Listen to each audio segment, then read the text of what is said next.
ये कल बता दिए थे ना, यस सर। अजय तक बता दिए थे ना। ये भी बता दिए थे। आई खाली सर आई कल्चर की आपको बता। अच्छा कॉलम है, कॉलम की सियाही है।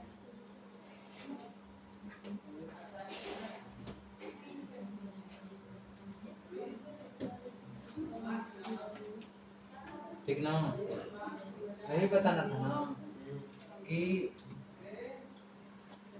पानी से नमक या चीनी को अलग करना। ठीक, कलम की स्याही, कलम की स्याही समझते हैं ना, जो इंक रहता है, मतलब कि कलम में जो हम लोग रिफिल बोलते हैं, जहाँ से लिखाता है जिस इंक से, उसको भी हम लोग अलग कर सकते हैं। कैसे अलग करेंगे तो सुनिएगा थोड़ा सा। ठीक ना, कह रहे हैं स्याही वास्तव में पानी में रंग का मिश्रण होता है। जो स्याही रहता है वो स्याही कैसे बन रहता है, पानी में कुछ डाल देंगे, रंग डाल देंगे तो क्या बन जाएगा, स्याही बन जाएगा। ठीक, जब हम स्याही को क्या करते हैं, गर्म करते हैं, तो पानी उड़ जाता है और रंग हम लोग का रह जाता है, और पानी और रंग इस तरह से क्या हो जाएगा, अलग अलग हो जाएगा। आएगा प्रश्न कि स्याही को हम लोग क्या करेंगे, अलग करेंगे। स्याही में जो रंग रहता है, जैसे लाल रंग का स्याही होता है कलम से जो लिखते हैं, या ग्रीन कलर का होता है या ब्लू कलर का होता है, उसको किस तरह से अलग करेंगे, तो हम लोग उसे क्या करेंगे, गर्म करेंगे, तो पानी उसमें से क्या हो जाएगा, उड़ जाएगा, और रंग क्या हो जाएगा, रह जाएगा। ठीक ना, चलिए ये काम कैसे करता है इस विधि में, चलो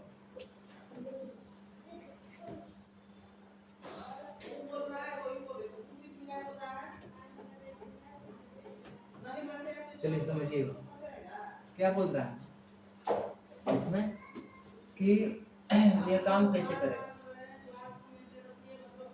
इस विधि में मिश्रण को तब तक गर्म किया जाता है जब तक द्रव, मतलब जो पानी रहेगा इंक में, वो भाप बनकर उड़ न जाए। अभी बताए कि जो स्याही है, स्याही है, उसको क्या करना है, गर्म करना है। ठीक ना, क्या करना है, गर्म करना है, और जब तक गर्म करना है तब तक क्या ना हो जाए, वो भाप बनकर उसमें से पानी उड़ ना जाए। ठीक ना, आगे क्या बोल रहा है कि अंत में जो ठोस पदार्थ पानी में घुला था वो बर्तन के नीचे क्या हो जाएगा, बच जाएगा, जो मतलब कि रंग था वो नीचे बच जाएगा हम लोग को। ठीक, किसके लिए उपयोगी है, चलिएगा यहाँ पे दिया है, यह विलय को विलायक से अलग करने के लिए क्या है, उपयोग किया जाता है। विलय को किससे, विलायक, तो एक चीज आया है कि विलय किसे कहते हैं। ठीक ना, समझेंगे विलय किसे कहते हैं और विलायक किसे कहते हैं, तो आप लोग को बता दें विलय और विलायक। ठीक ना, दोनों चीज बता दें, यहाँ पर बता बन जाएगा ना। चलिए समझिएगा, विलय, चलिए बता दें यहाँ पर विलय,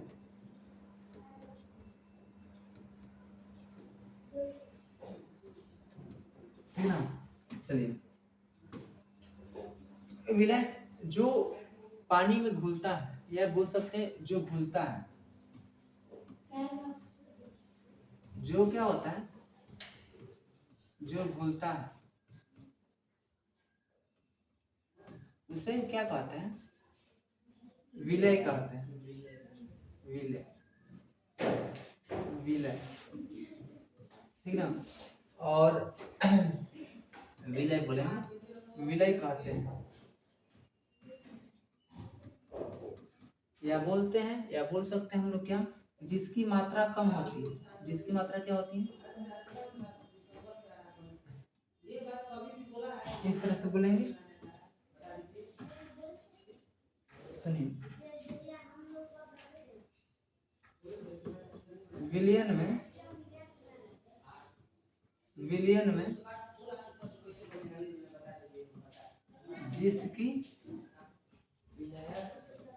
हाँ हाँ, मात्रा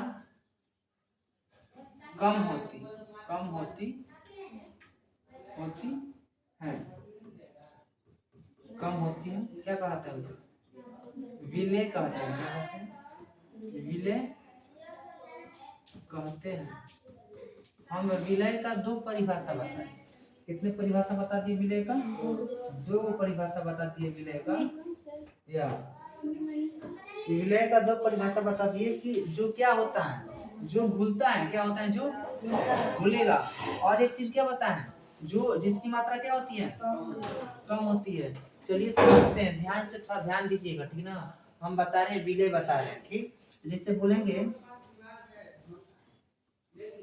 पानी और इसका चीनी, चीनी का विलयन, विलयन, पानी और चीनी का विलयन, ठीक है। विलयन लिख देते हैं यहाँ पर।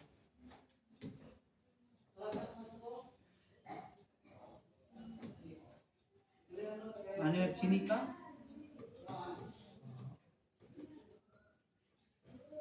क्या लिख दिए, विलयन। तो पानी और चीनी में समझिएगा ध्यान से, पानी और चीनी में कौन सा विलय है और कौन सा विलय है। पानी और चीनी में कौन सा विलय, हम बोले हैं कि जिसकी मात्रा क्या रहेगा बाबू, कम रहेगा, उसे क्या कहेंगे, विलय। जिसकी मात्रा ज्यादा रहेगा उसे क्या कहेंगे, विलायक कहेंगे, ठीक। जो घुलता है उसे कहेंगे विलय, जो क्या होता है, घुलता है, उसे क्या कहेंगे, विलय। और जो घुलाता है उसे क्या कहेंगे। इसमें कौन घुलता है, कौन कम रहता है। अगर पानी और चीनी का शरबत सब लोग किया है ना जी, तो पानी और चीनी में किसकी मात्रा कम होता है, पानी का कि चीनी का, चीनी हम लोग का क्या हो जाएगा, चीनी क्या हो जाएगा, विलय। तो ये क्या हो जाएगा, विलय, क्या हो जाएगा, विलय। और जो हम बोले हैं जो घुलाता है, जिसकी मात्रा ज्यादा रहता है, उससे हम लोग क्या बोलेंगे, विलायक। क्या बोलेंगे, विलायक बोलेंगे। तो ये हम लोग को क्या हो जाएगा, विलायक, विलायक क्या हो जाएगा, ये समझ में आया, दिक्कत नहीं ना।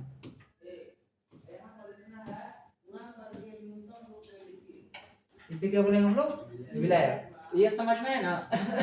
किसे विलय कहेंगे और किसे क्या कहेंगे, विलायक। तो विलायक का परिभाषा आप लोग आसानी से लिख सकते हैं। विलायक का परिभाषा में क्या लिखिएगा, जिसकी मात्रा कम होती है कि ज्यादा होती है, ज्यादा। तो विलायक का परिभाषा में अपने से इसे लिख लीजिएगा, ठीक है ना। विलायक में लिख लीजिएगा अपने से, विलायक में लिख लीजिएगा। इसे आगे हम बताएंगे, पढ़ाएंगे, ठीक ना। कि जिसकी मात्रा विलयन में, जिसकी मात्रा क्या होती है, ज्यादा होती है, उसे क्या कहते हैं, विलायक। और जिसकी मात्रा क्या होती है, कम होती है। अपने से समझना है। देखिए इसमें कितने शब्द से मिलकर बना है, 3 गो। इसमें कितने शब्द से मिलकर बना है, 4 गो ना। तो किसमें ज्यादा है, किसमें कम है, बताइए तो। विलायक में ज्यादा है और विलय में क्या है, कम। सिंपल है, जो विलायक का मात्रा रहेगा कम रहेगा, ज्यादा, ज्यादा। और विलय की मात्रा रहेगा तो क्या रहेगा, कम। समझ में आया, दिक्कत नहीं ना। जैसे क्या ले लो यार, जैसे कि हम लोग का ये हो गया है ना, नींबू और क्या, पानी का भी शरबत होता है ना। नींबू और पानी में किसे हम लोग विलय बोलेंगे और किसे विलायक, बताइए तो। नींबू और पानी में, नींबू को क्या बोलेंगे, विलय, और पानी को क्या बोलेंगे, समझ में आया, दिक्कत नहीं ना। चलिए आगे चले, चलिए।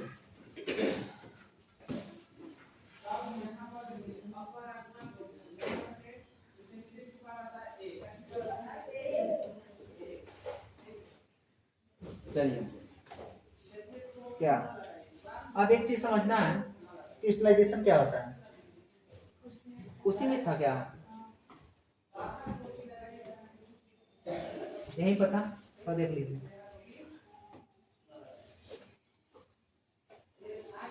क्रिस्टलाइजेशन में कह रहा है, किसी कहते हैं जब किसी गर्म और गाढ़े घोल को धीरे धीरे ठंडा किया जाता है। समझिएगा क्या बताया, जब कोई गर्म रहता है गाढ़ा, जैसे ले लीजिए आप लोग, क्या पता है, जैसे ले लीजिए चीनी, ले लीजिए क्या, लीजिए चीनी। चीनी को पानी डाल के खौलाइए, क्या कीजिए, खौलाइए, खौलाइए, गाढ़ा होगा, गाढ़ा होगा ना जी। अब धीरे धीरे से क्या करेंगे, ठंडा बोले। हम क्या बोले हैं कि जब किसी गर्म गाढ़ा घोल को क्या करेंगे हम लोग, क्या करेंगे, धीरे धीरे ठंडा करेंगे। ठंडा किया जाता है तब उसी को क्या कहते हैं, क्रिस्टलीकरण कहते हैं, ठीक है ना। चलिए अब इसमें थोड़ा सा समझते हैं कि क्रिस्टलीकरण में क्या होता है। चलिए देखिए यहाँ पर, तो शुद्ध पदार्थ ज्यामितीय कह रहा है, आकार के सुंदर दानों के रूप में अलग हो जाते हैं, इसे क्या कहते हैं, क्रिस्टलीकरण। क्या कहते हैं, क्रिस्टलीकरण। बहुत ही आसान है, जब कोई गाढ़ा घोल को गर्म किया जाता है और गर्म करने के बाद धीरे धीरे क्या किया जाता है, ठंडा। उसमें शुद्ध दानेदार रूप में क्या होते हैं, तो जो दाना रहते हैं वो क्या हो जाते हैं, अलग हो जाते हैं। शुद्ध जो रहते हैं पदार्थ वो धीरे धीरे क्या होते हैं, अलग हो जाते हैं।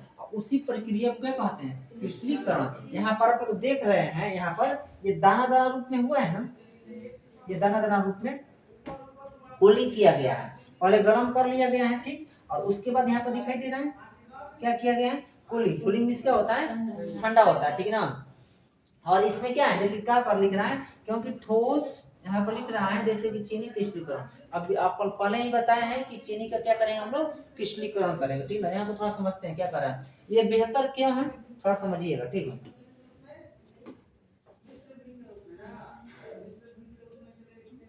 सुनिए क्या कर रहा है, क्रिस्टलीकरण वाष्पीकरण से श्रेष्ठ है। वाष्पीकरण आप लोग को पता है ना कि गर्म करके क्या करते हैं, वाष्प रूप से ऊपर करते हैं, ठीक। पदार्थ खराब नहीं होता है गर्म करने पर, ध्यान समझिएगा इसमें क्यों, तो पहला नंबर ये कि पदार्थ खराब नहीं होगा, और गर्म करने पर कुछ झुलस सकते हैं या खराब हो सकते हैं। गर्म करेंगे तो क्या हो सकता है, झुलस जाएगा, चाहे क्या हो जाएगा, खराब हो जाएगा, लेकिन इसमें ऐसा नहीं होता है, ठीक ना। एक बार मतलब कि दानादार के रूप में निकल जाता है तो वो अब खराब होने वाला चीज नहीं होता है, ठीक। तो बता दिए वाष्पीकरण और क्रिस्टलीकरण में क्या अंतर आप लोग को, ठीक ना। चलिए आगे आगे क्या कह रहा है, ठीक ना। आप लोग को टाइम देंगे लिखने के लिए, ठीक।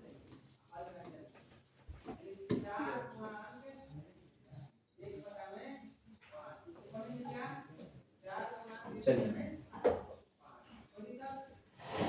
और एक चीज क्या इससे फायदा है कि अशुद्धियां दूर हो जाता है। क्या हो जाता है, अशुद्धि दूर हो जाता है। जैसे ही कह रहा है कि वाष्पीकरण में पानी उड़ने के बाद अशुद्धियां ठोस के साथ ही रह जाता है। जैसे कि अभी बताएं कि कोई मिश्रण है अशुद्ध का और उसमें पानी भी है, ठीक ना। तो पानी को हम लोग क्या करेंगे, वाष्पीकरण कर देते हैं, तो जो अशुद्धि रहता है कहाँ, नीचे बैठ जाता है। तो ठीक उसी तरह से इसमें भी होता है कि रह जाता है, लेकिन क्रिस्टलीकरण में केवल शुद्ध पदार्थ ही क्रिस्टल बनता है, क्या कहलाता है, अशुद्ध घोल में ही रह जाती है। अच्छा, जो भी हम बताए आप लोग को कि जो क्रिस्टल के रूप में हम लोग किए हैं, ठीक ना, दाना दाना रूप में हुआ है ना जी, किस रूप में हुआ है, दाना दाना। ये दाने दाने जो थे ये शुद्ध पदार्थ थे। कैसे पदार्थ थे, शुद्ध पदार्थ थे, याद रखना है। ये जो दाने दाने थे कैसे पदार्थ थे, शुद्ध पदार्थ थे, ठीक है ना। और जो अशुद्धिया था नीचे ही क्या हो गया है, रह गया है, ठीक। जैसे कि वाष्पन में क्या होता है, तो वाष्पन में पानी उड़ जाता है, अशुद्धि रह जाता है, ठीक उसी तरह से इसमें बहुत देखो कितना इंपॉर्टेंट है कि जो दाना दाना रूप बन रहा है ये शुद्ध पदार्थ है। क्या है, शुद्ध पदार्थ, आप लोगों को पहले ही बताया। कि अब चलते हैं कि क्रिस्टलीकरण की प्रक्रिया जो है कैसे हम लोग करेंगे, ठीक ना। चलिए देखिएगा कैसे करेंगे, तो कह रहे हैं घोल बनाएंगे। पहला क्या करेंगे, घोल। अशुद्ध पदार्थ को न्यूनतम पानी में घोल लेंगे। जो अशुद्ध है, मान लो कि कोई चीज घुला हुआ है, उसको पानी में क्या करेंगे, पहला नंबर घोल लेंगे। इतना बुझा के उसके बाद करने क्या है, उसे छान लेंगे। क्या कर लेंगे, धीरे से छान लेंगे, और शुद्धियों को कह रहे हैं अशुद्धियों को छानकर अलग कर लेंगे। जो मतलब कि जो अशुद्धि उसमें रहेगा, जैसे कि छलनी में कुछ नहीं छाना जाता है, उसे क्या कहते हैं, छान लेंगे, ठीक। और गर्म करेंगे, छानने के बाद क्या करेंगे, गर्म करेंगे। और घोल को तब तक गर्म करेंगे जब तक क्या कहते हैं, संतृप्त ना हो जाए। संतृप्त कहने का मतलब है कि संतृप्त, देखिए विलयन जैसे आप लोग पढ़ाएंगे, क्या पढ़ाएंगे, विलयन, विलय नहीं, विलयन पढ़ाएंगे। विलयन किसे कहते हैं, तो विलय और विलायक से मिला बना होता है, ठीक ना। विलय और विलायक तो आप लोग बता दिए। तो विलयन आप लोग बताएंगे, तो विलयन में बताएंगे संतृप्त विलयन। क्या बताएंगे, एक थोड़ा दूसरा में क्या बताएंगे, असंतृप्त। क्या बताएंगे, असंतृप्त विलयन, ठीक है ना। तो संतृप्त विलयन किसे कहते हैं, देखिए यहाँ पे क्या कह रहा है ना कि संतृप्त ना हो पाए। अब संतृप्त कहने का अर्थ है कि उसे बोलते हैं संतृप्त जब तक वैसा विलयन जिसमें कोई पदार्थ घुल ना सके, घुल उसे क्या बोलेंगे, संतृप्त। क्या बोलेंगे, संतृप्त। जैसे कि क्या कहलाता है, एक गिलास पानी में 2 मुट्ठी चीनी डाल दोगे और उसे घुला दोगे अच्छी तरह से, ठीक। वह स्थिति जिसमें अब चीनी डालने पर घुले ना, उसे क्या बोलेंगे, उस स्थिति को संतृप्त बोलेंगे। ऐसा भी स्थिति आएगा ना, मान लो चीनी डाल रही हो, घोल दे रही हो, फिर गाढ़ा होते जाएगा, गाढ़ा होते जाएगा, गाढ़ा होते जाएगा, लेकिन फिर एक बार ऐसा स्थिति भी आएगा जिसमें चीनी डालने पर घुलेगा नहीं।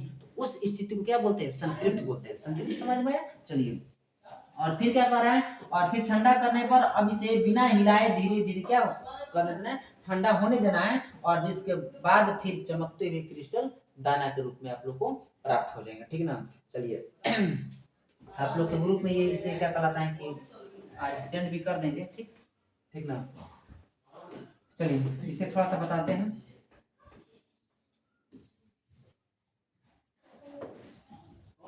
समुद्री नमक को शुद्ध करना। ठीक ना?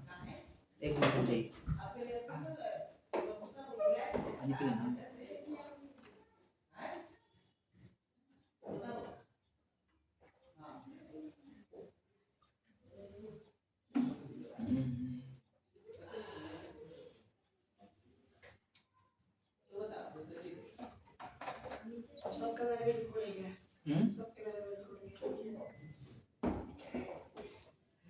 तो यार पानी को नहीं पीता है। चलिए तो अभी हम बताएंगे।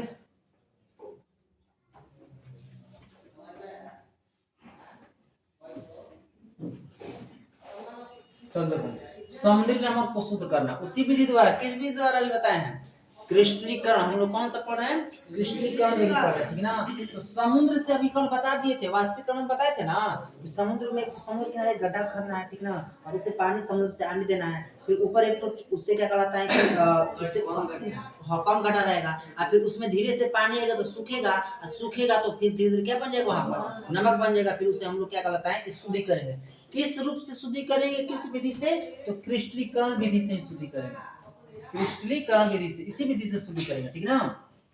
तो समुद्र से मिले जो नमक मिल गया था, बहुत अशुद्धियां होती है जिन्हें क्रिस्टलीकरण द्वारा क्या किया जाता है? साफ करेंगे। ठीक ना? तो किस विधि द्वारा? हम क्या कहलाता है? समुद्र से नमक किस विधि द्वारा बनाया है? वाष्पीकरण विधि द्वारा। और उस नमक को शुद्ध किस विधि द्वारा किया है? क्रिस्टलीकरण विधि द्वारा। ठीक ना?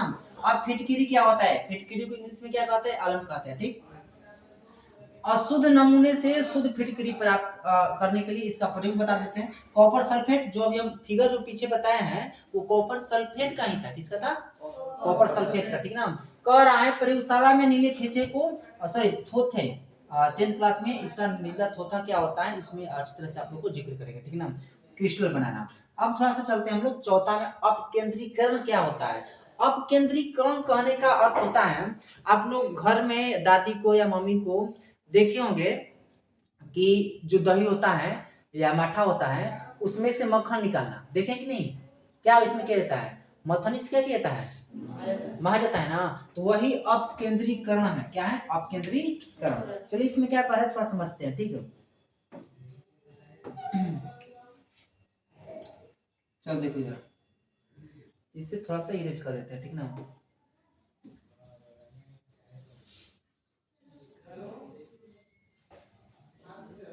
देखिए क्या बोल रहा है बोल रहा है जब किसी मिश्रण को बहुत तेजी से घुमाया जाता है, मिश्रण क्या करेंगे? तेजी से घुमाएंगे, तो भारी कण केंद्र से बाहर की ओर, केंद्र से बाहर मतलब नीचे से कहाँ जाएगा? ऊपर आ जाएगा। कह रहा है ना नीचे की तरफ, सॉरी, जो भारी कण रहेगा कहाँ चलेगा? नीचे की तरफ चलेगा। ठीक ना? और जो हल्का रहेगा कण वो कहाँ चलेगा? ऊपर। जैसे कि जो पानी रहता है मक्खन से भारी रहेगा कि हल्का होगा? पानी मक्खन से भारी कि हल्का? भारी होगा ना। क्या होगा? भारी होगा। मक्खन से जो पानी वो क्या होगा? भारी। जो क्या कहलाता है कि माठा भी रहेगा वो क्या होगा? भारी, जिसके कारण नीचे रह जाता है और मक्खन कहाँ जाता है? ऊपर। हम बोले हैं क्या कि बहुत तेजी से इसे क्या करेंगे? घुमाना है। जैसे ही घुमाएंगे, बहुत जैसे ही तेजी से घुमाएंगे, जो भारी कण रहेंगे, भारी कण केंद्र से कहाँ चले जाएंगे? बाहर की ओर, मतलब नीचे की तरफ। और जो हल्के रहेंगे केंद्र की कहाँ चले जाएंगे? ऊपर। समझ में आया? दिक्कत नहीं ना? चलिए थोड़ा समझते हैं। चलिए इस तक समझाएंगे। ठीक ना? कब तक? 40 से 20 मिनट में लिख लीजिएगा। यही है, देखिए यहाँ पर एक डिजिटल मशीन है ये घुमाने वाला। ठीक ना? यहाँ पर घुसाए हैं, इसमें लामा दिखाई दे रहा है, ये दिखाई दे रहा है ना। अब इसे क्या करेंगे? तेजी से घूमेगा। क्या होगा? तेजी से घूमेगा। पहले इसमें समझ लीजिए कि इसमें ये जो है ये जो है, जो ब्लू दिखाई दे रहा है, ब्लू ना, ये जल का कण है, ठीक। और जो व्हाइट दिखाई दे रहा है, व्हाइट, यही क्या है? कोची मक्खन, क्या है? मक्खन। ये दूध, उजर उजर कोची है? दूध है, ठीक। अब चलते हैं कहाँ घुसा देंगे इसको हम लोग, मथनी वाला डिजिटल है मथनी, मथनी इसमें क्या कहलाता है कि महा जाएगा, ठीक ना। अब महाने के बाद जो हम लोग का मक्खन था ये कहाँ आ गया?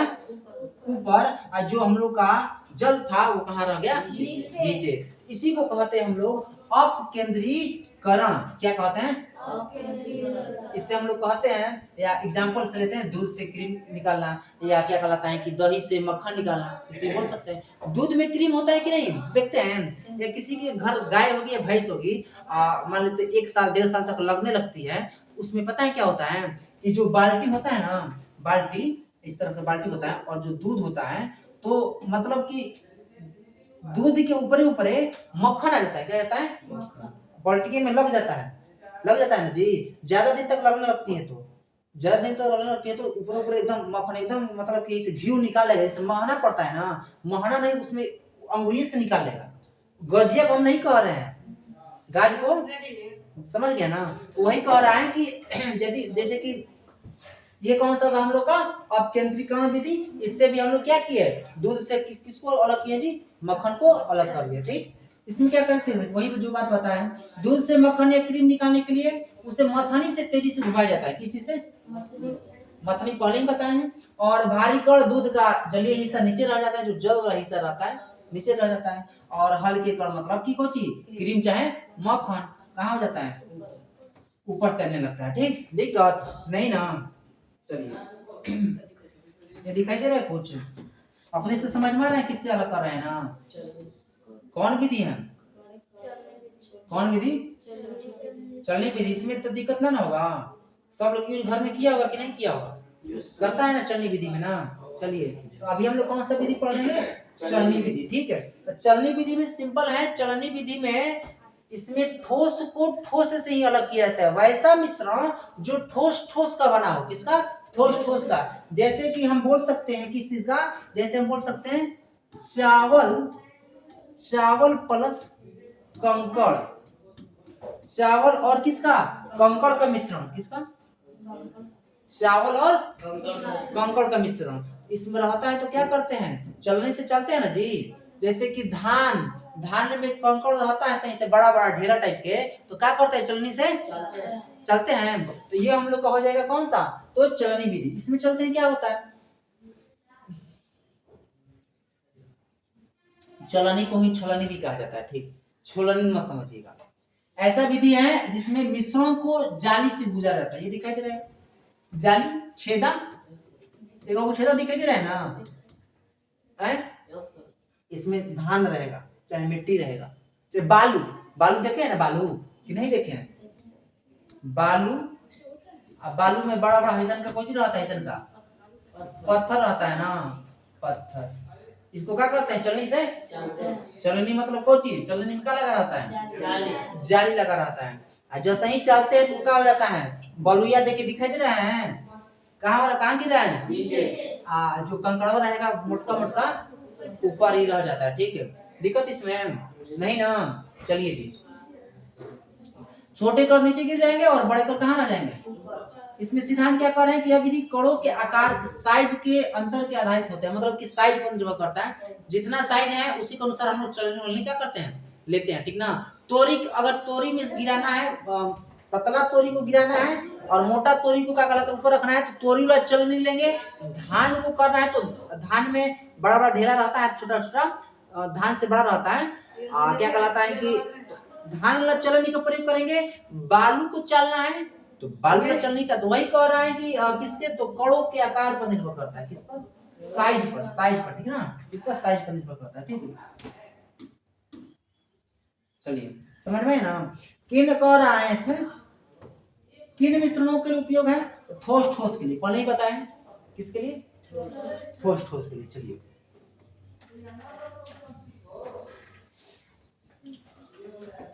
छोड़ देना, वही है ना, दिखाई दे रहा है? ऑटोमेटिक समझ में आ जाएगा। रेत और कंकड़ मतलब बालू और कंकड़ चलनी में डालेंगे कि नहीं डालेंगे? जाली हो गया। जो रेत रहेगा कहाँ चलेगा, और कंकड़ कहाँ रह जाएगा, ऊपर। समझ में आया ना, हाँ कि नहीं। चलो काजल, चलो देखो इधर, आटा से भूसी निकालते हैं यार, आशा को कौची कहते हैं, भूसी ना बोलते हैं, उसमें चोकर, चोकर बोलते हैं, ठीक ना। और क्या बोलते हैं बाबू, रेत और कंकड़ अलग करते हैं, रेत मतलब कि बालू और कंकड़ को बता दीजिए। और निर्माण कार्य में बजरी छानना, ठीक, ये सब चीज। चलिए, और एक हम लोग का कौन सा विधि नेक्स्ट में है, खिराना विधि, इसे समझा देते हैं। उसके बाद क्या कीजिएगा, बस 2 मिनट ले लीजिए। साफ दिखाई दे रहा है, समझ में आ रहा है खिराना विधि।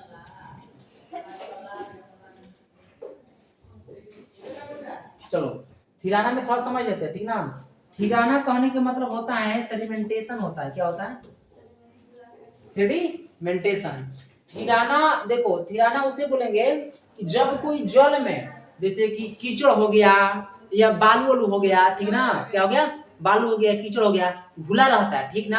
अब उसको हम लोग जल को अलग करना रहता है, तो उसे हम लोग किस विधि से करते हैं, थिराना विधि। किस विधि से, नली में हम लोग का पानी है, नली के पानी को अलग करना है, छानेंगे तो गर्दा तो घुसल रहबे करेगा, रहेगा ना जी।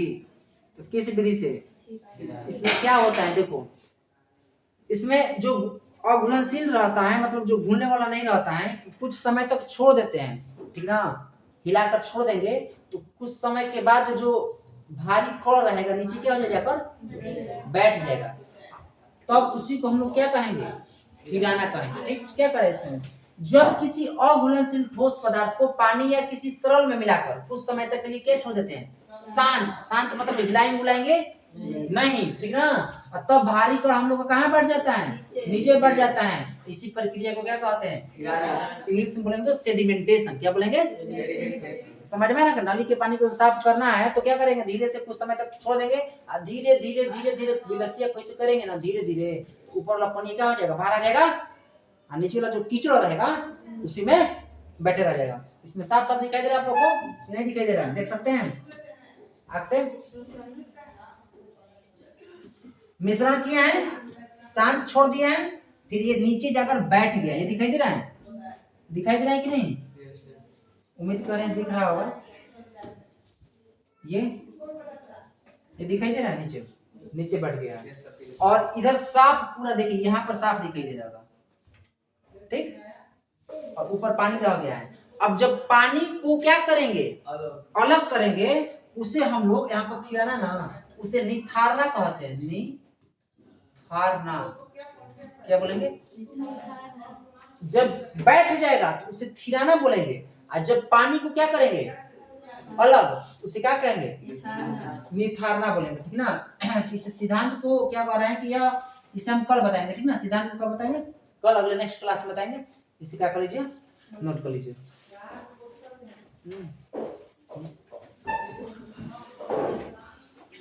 यार हिल गया।